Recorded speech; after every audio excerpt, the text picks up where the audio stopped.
Good morning, everybody. Happy Sunday morning live. This is Jillian, straight out of Ohio. So you've been seeing a bunch of my posts talking about love and hate and everything. And it's one of the major emotions that you will be grappling with when you're on the protocol.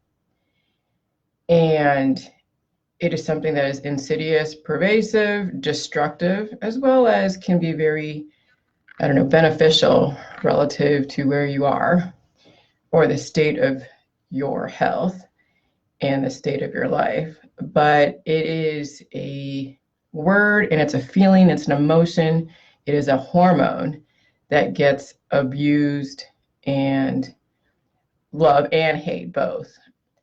But I really focus on the love because that's one of the most abused hormones. What is love? Now, you have all these different dictionary definitions, and you can go to the Bible and you can read the definition of love in the Bible. And we figured out that the Bible is just an explanation of science in a different way in allegorical stories. But what is love? Love is basically a hormone. It's oxytocin. And it is it's a chemical bonding mechanism. And a lot of people use the word love or try to influence people as a manipulation with love, along with hate too. But love is that specific bonding tool that people don't realize they are being manipulated with, okay, or manipulated by. Because it seems that love seems to be the answer for everything. Love will fix everything. And love has a very specific characteristic based upon the intention of that person. So I know a lot of different people that use the word love as a way to make everything okay, even when it's not. They use that word, the love, to go to because it's a sense of control over their family, their friends, their husband and their wife. It's like an automatic go-to to kind of render you like speechless about anything, because how can you argue with somebody loving you? How can you argue with love? But it comes from a death trajectory type of emotion and chemical process. Where does love come from? It comes from reproduction. It's the bonding between the mother and the child. It is a survival mechanism, and it can be used in kidnapping, Stockholm syndrome. It can be used in domestic violence. Oh, he must love me if he hits me. Okay. People will do all these horrible things to you because they love you. And I've been accused of not coming off as loving, as floaty, love. And I call those the people that expect me to be all like lovey like them, full of oxytocin, the love lynch mobbers. And then also there's the hate. The other side of love is hate.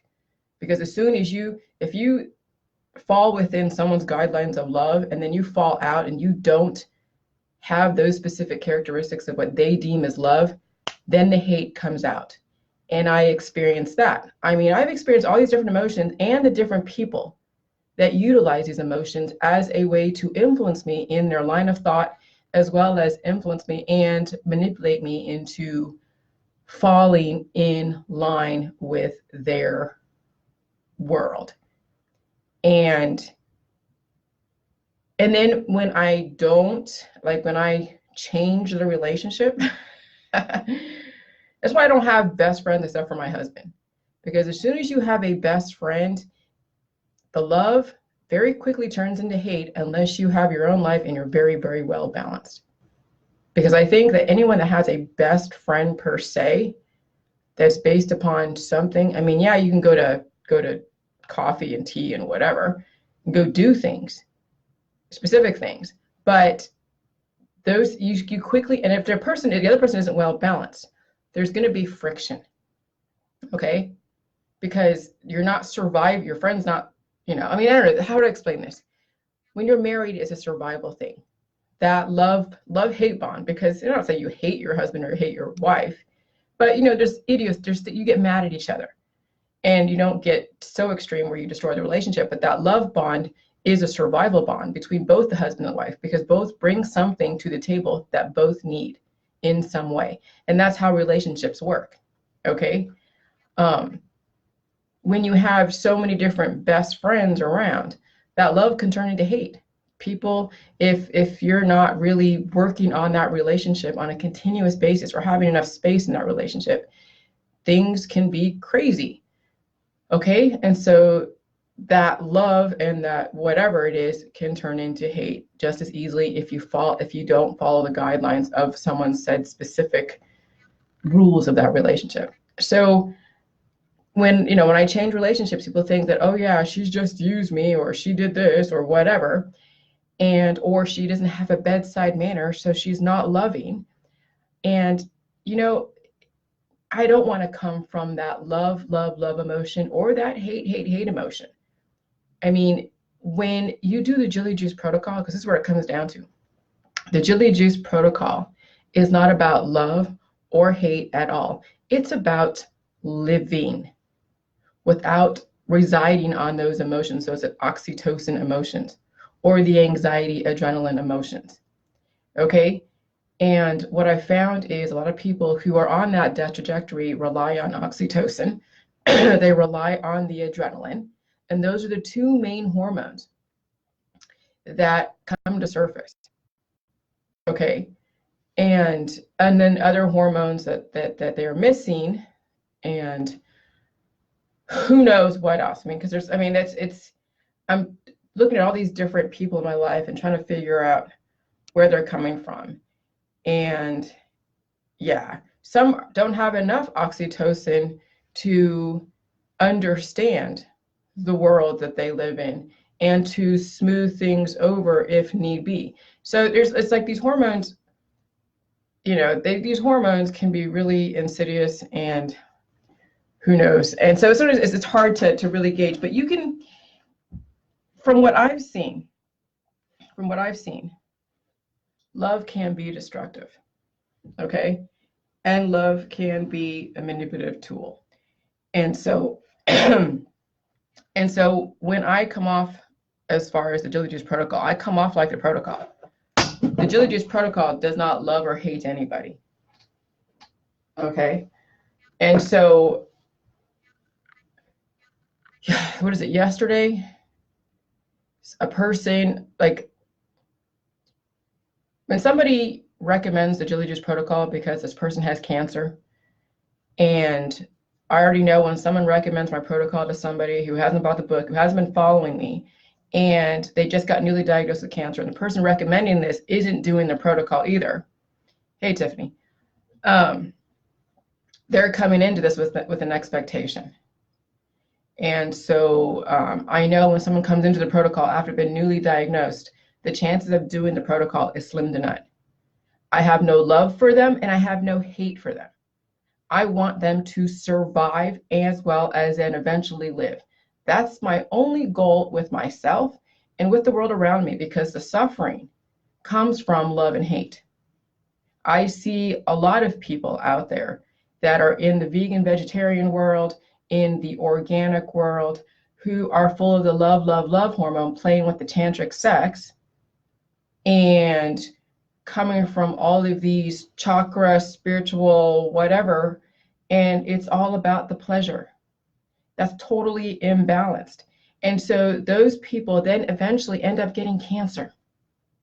They're already exploring Eastern and Western medicine. They're already playing with their chakras, and they're doing all the different psychotherapies and the herbs and the holistic therapies. And then now they're faced with cancer, and they're full of love.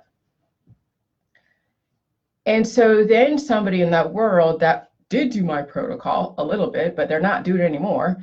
Now one of their people, their kindred spirits, are now facing cancer. Okay? So they're facing cancer. They're coming to me and saying, hey, you got to help her and support her and do all this. And I know exactly the intention. This person is not doing my protocol, and she's recommending my protocol as if it was a cure. This other chick is not, who has cancer, is not going to understand this protocol. She has got, if she's going to understand the protocol, she's got to actually not only read the book, she's got to follow me on Facebook on these videos, because these videos give you the exact reason why when you're facing cancer. Yeah, okay, if you're already doing stuff, if you already have something that you know, like I don't know, who knows, if you're doing chemotherapy or cannabis and you already believe in that, fine. Bring the J Juice protocol and just do the protocol, and that's it. Okay, but what I found is these people are still looking for the answer. And they don't like the fact that when I call them on it, when I see them advertising with investment into something to learn about like Eastern and Western medicine, I come unglued, because what the hell? You have cancer. Here is a protocol that's going to make you face the pain. I don't know what stage of cancer you're in. I don't want to know. But when you start messing with the holistic world, and then I say, okay, well, you're supposed to be doing the protocol. Why are you advertising this stuff to your friends and whatever? Now, I know I'm being forward, but this is, if you're on my protocol and you say you're doing it and I've given you my minerals or my time, I'm going to come at you like the protocol if you say you're doing it. Okay? Because the protocol, when you actually drink the protocol, it's not going to ply you with love and hate.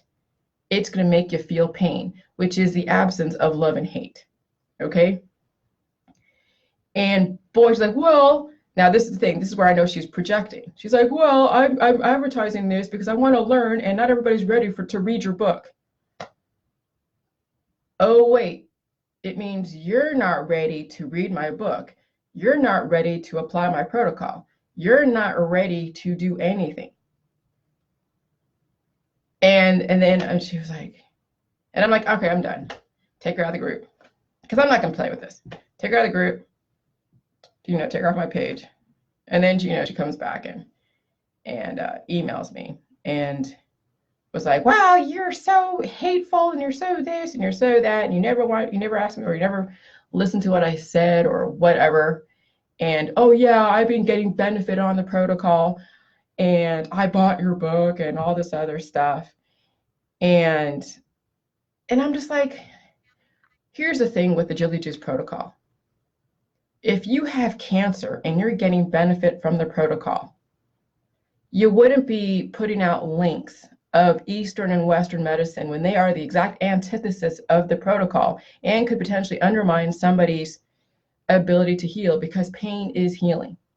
If you're getting benefit from the protocol and you have cancer, wouldn't it be incumbent upon you to at least share a testimony, either private message or in the group?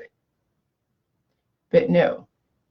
It's still exploring. She's still searching. She might be doing the protocol, maybe, but it's not helping her enough, I guess, to where she can now stop with the searching and getting distracted by Eastern and Western medicine.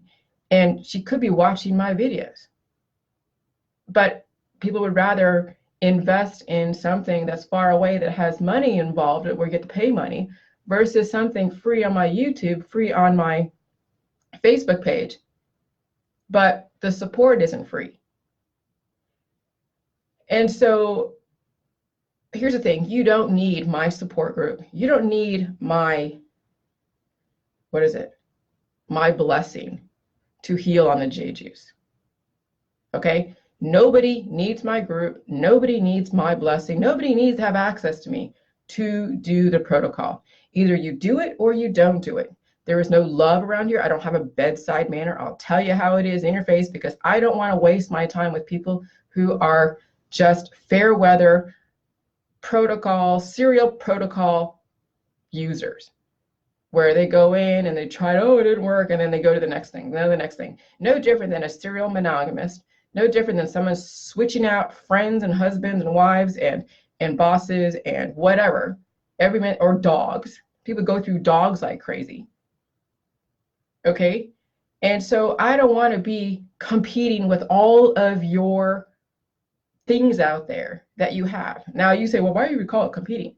Because what's going to happen is this whole protocol is painful.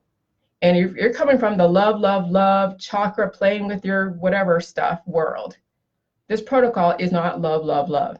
It's not full of oxytocin. It's not going to give you an orgasm. It's not, I mean, it's going to give you probably anxiety as well as pain, because these are the emotions that are going to be fluctuating during the time of the protocol. And I'm not a representation of oxytocin. If anything, yeah, I do give people anxiety, because either you have two choices in life or death. And if you say you have cancer, why would you fuck around with Eastern and Western medicine? Yeah, if you do the diligence protocol and you're getting benefit and healing, but yet you're using like cannabis or something to help you kind of heal, I understand that. But when you're trying to learn about Eastern and Western medicine, and then I say, well, why are you promoting this when you have the diligence protocol? I have free videos, I have all these things. Why don't you put this out, my stuff out there? But she doesn't follow me because her friend didn't set her up correctly. Her friend, who's part of the love, love, love crowd, who thinks that this is just like a cure, who doesn't follow me, who is reacting to somebody's, situation because they let everything get that bad. And that's how that person who recommended it to her is going to have an issue. She's probably not even doing the protocol, and she will have an issue where she will be diagnosed. And then she'll be like, hey, Julie, I'm going to come back on the protocol because I have now, the bottom has fell out in my world. Can you help me? Read the book. Send me the receipt. Do the freaking protocol. I'm not going to coddle you through this. Either you do it or you don't do it. No kind word, no love or hate is going to incentivize you to drink the damn juice. Because let me tell you, once you smell it, if you don't understand what it is, you're going to walk away from it. And the further you get behind that 8 ball, the worse, the more of the faster the malabsorption rate that you have, the harder it is to do the protocol and get on it and stay on it. Because that's what I find that a lot of you are dealing with, is that you've done the protocol, you've tried it, you got off it, and you have it, it's sitting there in your fridge, but you can't touch it because you're battling. And guess what? That virus that found those weaknesses in your body are taking over. And there's nothing that I can say, there's nothing that in my group anybody can say to you, hey, just drink it, just deal with it. It has to come from you. So in a lot of ways, my attitude is like the Julie Juice protocol. Either you're going to be able to handle the healing process or you're not. If you can handle me confronting you, especially when you say you have cancer, and I know that, when people have cancer, it's life or death for them. And people will play with the holistic allopathic world until they have no other choice. And then by that time, it's too late. So she doesn't realize that, I don't love her or love really, I respect her. I wouldn't give my time to her. That's what she doesn't understand, is I'm coming from a place of where I really believe that she should live and deal with the pain is healing process and not get distracted in these other things. But remember, she's coming from that love, love, love, where doctors were coddling her during her times of diagnosis, and she wants me to be that way. And that was what was already initialized in the beginning when I first heard about her and was told that she had cancer and please get in contact with her and whatever. And I'm like, hey, you got to buy the book, you got to do this, you got to do that, because I'm telling you, this is not easy. And if you don't have some kind of investment in this, then you're not going to see this as any value. And I came off like, bam, and I come off very like I am right now. I will not coddle you, and I will not play the games that people play out there in the holistic allopathic world, manipulating people with love. And so she's just like, oh, I just don't want to have anything to do with you and this and that, and I'm going to do the protocol and I'm going to survive. I'm like, okay, I hope you do. And that was it. Because no matter what, whether I block someone on Facebook, whether I block them in my world, they will still have to do the protocol or not. And if they feel that my attitude wasn't a bedside manner or came from love, love, love, they either will blame me for not doing the protocol, which was their intention to begin with, or they'll do it. There's only two choices of people who don't agree with my method of delivery. And what I found is, yeah, the love, love, love crowd can't handle the fact that I don't have that oxytocin brimming and spilling over. Okay?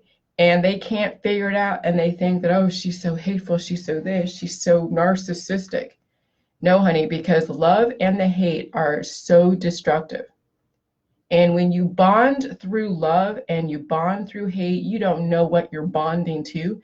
And some people will bond to these cult leaders that are playing with their hormones, thinking that they are spiritual and above, superhuman, mystical. That's what Rasputin did.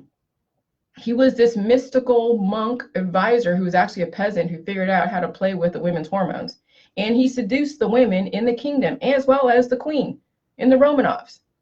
And then actual thinking people were like, hold on a second, something off about him. They're having these orgies and all this stuff, and they're all thinking that he's some spiritual thing. No, he's just playing with their hormones.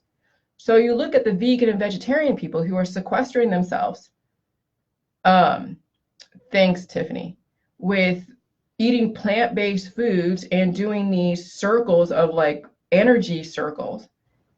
And they're all about the love, love, love. And they do these massage things on people. And they call themselves these therapeutic massagers that run these seminars and all this stuff. All they're doing is playing with your hormones. That's the love, love, love crowd. That's the energy healer crowds. They're basically no different than Rasputin and all these different cult leaders that found a way to tap into your oxytocin. No different than when you go to like Joel Osteen, which, hey, whatever, or you go to a church service and you're feeling the love, love, love coming out of the church or coming out of this seminar where everyone's just all hugging and touching. No different than drug and ecstasy. When you're going, you take ecstasy and then you go to a rave.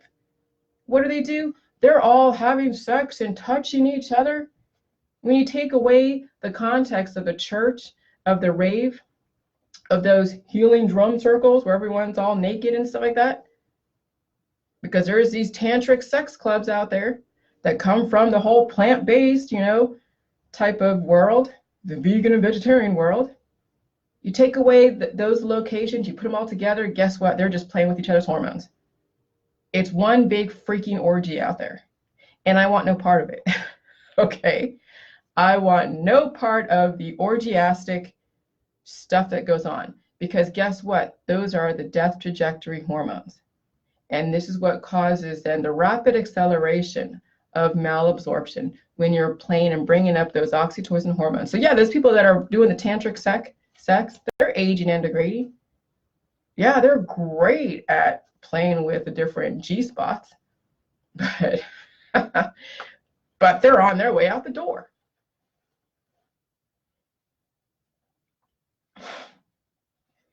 So I, once I was on, once I got on the protocol and I saw my libido change, I saw a lot of things changed in my world. I didn't lose, I love my husband because we're bonded in survival. He needs me just as much as I need him. If we didn't need each other, we wouldn't have a relationship. Relationships are based upon need. Okay, relationships are based upon need. Love is based upon need. It is a survival bonding tool. Now, my husband's probably the only one, and my mom and some of my family are probably the only ones that I love. Now, do I need my mom? Yes, because you know what? She saved me from Vietnam. I love her because she saved me. We are bonded in that because it was a trauma of bringing an orphan, because people are bonded through trauma. So we have a bond through trauma because of me being an orphan, her raising me, trying to get me to be, a productive human in our society. And so I don't say I owe her, but I really respect her and honor her, and I want to find out how she's doing every single week. And she's very independent. Okay, I do attribute a lot of the way I am because of her, because she's no nonsense. Okay, she wasn't a lovey. She didn't have that oxytocin dripping when she raised us, obviously. Okay, she didn't really have hate either, but she had her own issues like everybody does. But ultimately, there's certain things that she taught us that I still know today, and then I had to teach myself other things that you do. And so really, if you want people to heal and not only survive, but live, you don't coddle them to where they can't freaking do anything on their own. It's like bootstrap. It's like sink or swim in this society. Because let me tell you, some mothers can be very destructive to their sons and their daughters, so as well as some fathers, and they will coddle them to death. Some people will try to ram this protocol down somebody's throat. And now there's a fight. I know some of you are dealing with that too. But everybody has their journey. There was no way I was going to reach out to my high school friend or my elementary school friend and put them on the spot because they know about me. But I know that it was his journey. He had to go through that journey because maybe he'll come back at a different time and the Julie Juice protocol will be out there because it will be all over the internet, and maybe they will discover it and then finally make the right choice and live indefinitely instead of dying from preventable diseases. Okay, so yeah, so just no matter what, parent, daughter, parent and son, parent and offspring is already going to have a destructive relationship because it came out of chaos. Death came out, death is from chaos, and creating life is from chaos. And then guess what gets expressed initially? It is the oxytocin and the adrenaline. And so how do you come from that when your whole life is about oxytocin and your mother and your father are just like pouring their love all over you, or their anxiety because they want you to do something that you're not ready to do yet? Okay, so with the whole J Juice, I cut people off cleanly. Not that I cut them off, but yeah, they still have access to me. I give them ways to have access to me if I cut them off. But I'm not going to play the game and go back and forth. The YouTube videos are there. The book is out there. There's a million other groups out there that are doing the Julie Juice protocol that have their own people that want to apply it their own way with herbs or whatever else. And I'm okay with that. However you want to apply the J, but you're not going to be applying those things and having it where people are going to give each other all these remedies in my group, because that's not the point of my group, is where people will fall back in line with the holistic allopathic, because it's a fine line. When someone is not ready to deal with pain and they're doing the Julie Juice, they are going to undermine themselves by applying the Western and Eastern medicine, because people don't know their boundaries, especially if they don't want to feel pain. But I know there's groups out there that are doing the J Juice and doing it in their way with their diets and their protocols. Okay. So everybody has access to this. But when I cut somebody off just like that, it's no different than Mother Nature cutting somebody off when they're weak, because that's what's going to happen at some point down the road when we have so many weak kids being procreated by very weak parents with so many issues. There's not going to be a vaccine in the world. There's not going to be a medicine in the world, because there's going to be a very strong aggressive virus that is going to be immune to whatever procedure man has done, because man has progressively weakened the human population through pain mitigation. So at some point, Mother Nature will keep the balance. And those viruses out there, the ones that are in the Antarctic, that I guess through global warming, they're going to be released. Who knows? There's that fear out there, but hey, we're already seeing it. The AIDS epidemic on the weak bodies that were not prepared, and science wasn't prepared to transition the population. So there's a lot of people that fell from AIDS. There's a lot of people that are falling from the Ebola virus, that it's making its way outside of the Congo. There is the bubonic plague in China. There is stuff going on in California. Okay? And so you only have two choices, and you mess around with Western medicine and Eastern medicine when you've been diagnosed. It's put up or shut up. you keep playing footsie with your disease, applying these pain mitigation protocols, then I'm cutting you off, because you're not going to be a representation of, if I know that you're messing around with Western and Eastern medicine, and you say you have cancer, and you're in my group, I'm going to be watching you much more closer than everybody else. The reason why is because I want to see exactly what it is that you're doing. And if I see any inkling that you are messing around with something else, I'm just not going to go there. Now, will there be people that say they're, oh, I'm doing the protocol, and they have cancer, and then they die? There's always that. There's always somebody that will snow me into say, oh yeah, I'm doing the protocol, and they're really not, or they're doing like 1 or 2 cups a day, and they have a major aggressive disease, and then the disease takes over because they're still on their prescription drugs, they're still doing stuff, or they're not even doing the protocol, but they say they're doing it. I have those too. So you never know who it is that's really truly doing the protocol. But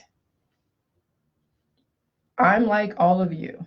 I'm going to continuously getting on Facebook Live and letting you know where I'm at, what's going on. You can see my face change. You can see the way I deliver information change. You can see everything change.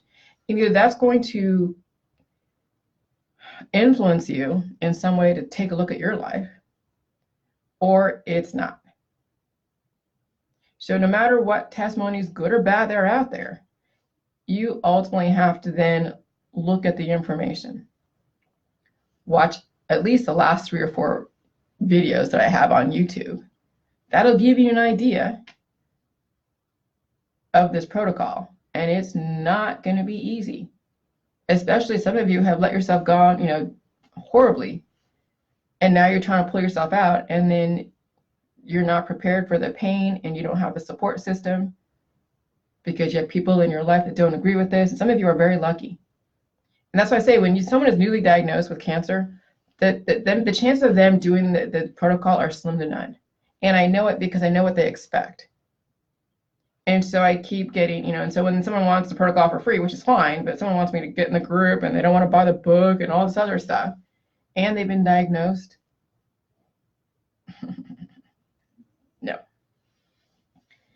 It's when someone survives the therapy, the chemotherapy, the cannabis, whatever therapy they went through, and now they're in remission, is when they'll do the protocol. Because they're not in that state of instability. It's not a dire situation. They're not faced with, oh my God, the fear of what the allopathic and the holistic is going to tell you, to then do their protocol. So if you survive the chemotherapy or the cannabis when you've been newly diagnosed, that's probably when is the best time for someone to do the protocol. Because now they know they're out of the woods, and they can kind of relax for a minute and then start feeling the pain. And they know they're not in a dire situation anymore. They don't have that energy from their doctor and from their spouses. And then they can now be prepared to take the juice, feel the pain of where the chemotherapy hit them, feel the pain of where the cancer hit them, and then feel every single pain, every single weakness they've ever endured ever since freaking Kingdom Come. Okay? Because it's not only the cancer that you're going to be dealing with, as well as the chemotherapy and the cannabis, what it did to you, but then it's every other weakness you've ever dealt with, any other trauma that you've ever dealt with. And then you're going to find your oxytocin levels are going to chill out. You're not going to be using love as a manipulation or hate as a manipulation. You're just going to be just there. And you're not going to be chasing tail. But you will know how to balance all of that out. You're not going to be a pleasure seeker.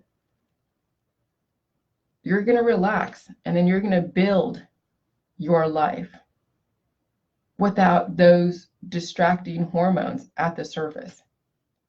And so that's the whole point of J-Juice, is to get away from the cult of pain mitigation, the cult of love, the cult of hate, where it's just life. I mean, you can say this, you can be like people could characterize me as Data from Star Trek. And yeah, or Spock, extremely logical, which I always found them very entertaining.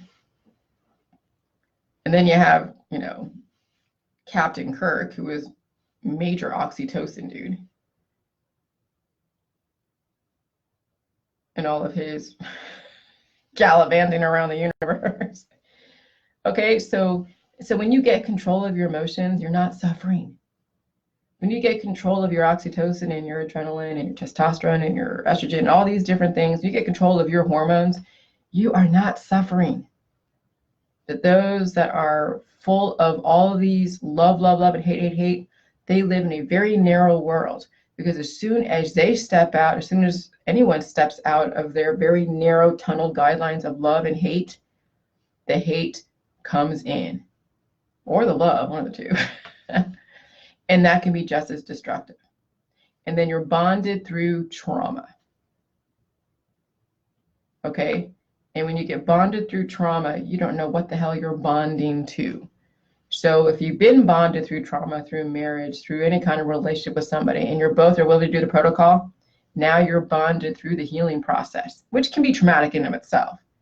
But now you will know how to work with each other symbiotically. And even if only one of you is doing a protocol and the other one isn't, but you had enough similarities to still keep going, hey, that's great. Because because both of you need each other, even if one isn't doing the protocol. So you don't have to have both people doing the protocol in order to maintain relationships, because people have been married for years and years and years, and they stay married for years and years and years, and they've never done the protocol. So of course, obviously, there's that. So if you are doing a protocol, you're only going to make a relationship better, or you're going to find out that you've been in a really abusive relationship, you need to get the hell out, one of the two. Okay? But yeah, people are bonded through love and hate, and it can be very destructive. It can help someone survive, no different than when you take a cure, a medicine. It can give you a stay of execution for a minute, but you keep bringing up that hormone on a continuous basis. You look at the love addicts out there. Okay? The tantric sex people that have to keep changing out partners all the time. Now you're taking in somebody else's energy and idiosyncrasies and viruses, and you have weaknesses. Like I'm watching Zach Bagans last night, on Ghost Adventures, and they're in this. I mean, they're getting even more extreme now. I'm like, when are they going to do some kind of human sacrifice on TV? Because they have to keep topping themselves to get the viewership. But yeah, they were in this house in Pasadena that does all these satanic occult practices. And what is Satan? What is the occult? It's all about tapping into the death hormones, the spiritual side. And then when people die, they're dying from, they've had major imbalances from murders and from who knows what, suicide and all that stuff. So those energies, those residual energies are floating around. And then Billy and Aaron and Zach, even though they're strong dudes, they are strong dudes, but they have weaknesses. So whenever they walk into a house, different parts of their body get affected by some of these virus/ghosts that are floating around in these locations. And so these viruses, these/viruses, ghosts, are capitalizing and accelerating, they're capitalizing on the weaknesses, and then that's when they feel the pain, because the body's trying to heal from that exposure to that malevolent data, that hormone, or that virus, because it's only a virus on a body that's weak. So I probably could walk into these locations and be completely immune to this. I might feel a fluctuation of energy, and my body will adjust to it, no different than when you go to a concert. That's a bunch of spirits that are full of adrenaline. Take away the people, the energy's there, you feel it. Okay? So I can see, and I see it also in those guys, they're degrading pretty fast. Aaron's being sucked the life out of, because his face is gone. The show is really, taking a toll on him, but he's a diehard dude, and he needs to make his money. So this is what people do. They sacrifice themselves for their fame and fortune, which is understandable. But you watch it and you understand it and you see it. Okay?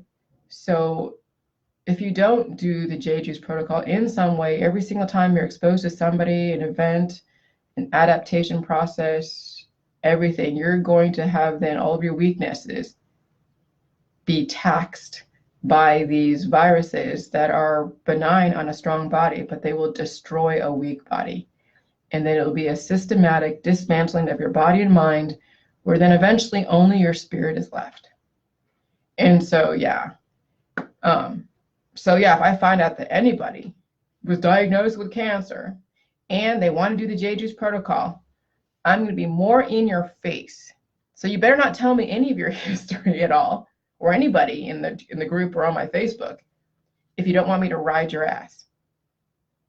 Okay, because not only will I look at what you post in the group or on my page, but I will look at your Facebook too, because I'm like, okay, these persons are on the protocol and they have cancer. What the fuck? And they're posting everything else but the J-Juice.